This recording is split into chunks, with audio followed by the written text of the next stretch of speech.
Commission okwemulugunya okusaasaanya ze baakozesa omubaka waffe Betty Nambozi Bakineke.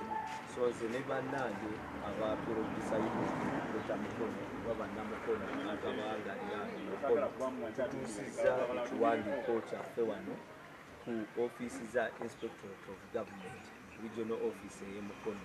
Era omwami gwe tusanze asayinize ne ku kopi yaffe ekiwandiiko kyaffe bakifunye era agenda kitwalira mukama we Betty Kamya.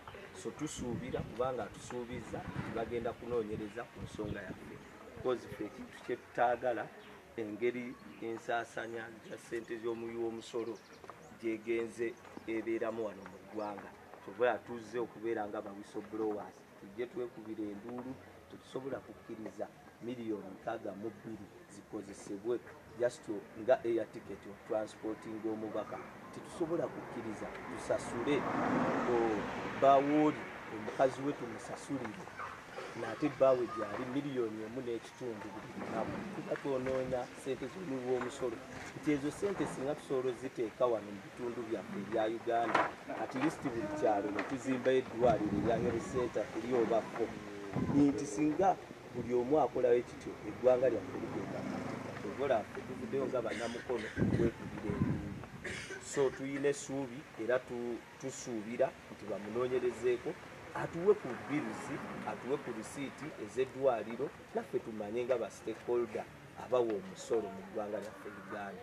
Tweyanza wagambye nti toyinza sasulira mukazi we ssente nga yamuwasa ekituufu wano mu Uganda kiswaza nga wonaabeera ne neiba nomukazi we osobola omuyambako nga wolaba gavumenti ekuyambako naye n'otuuka n'okusasula omuntu miliyoni 1.5 kanaku n'omujjanjabira mukazi we kiba kiswaza ddala era ebyo enkola tukivulira gavumenti babeera nga bakolaga digenda.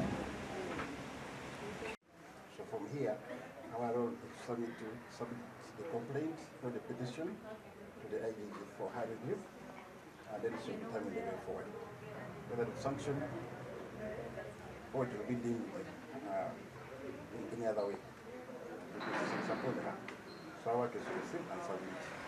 So I'm going to forward it to the IGG immediately. That's the only thing we can do here. Your names? Your name and your responsibility here. My name is Peter Akure. I'm a supervisor here in the Mukono Regional Office. So in the regional office, our work is to receive and channel it to IGG for action. Thank you very much. Welcome. Thank you.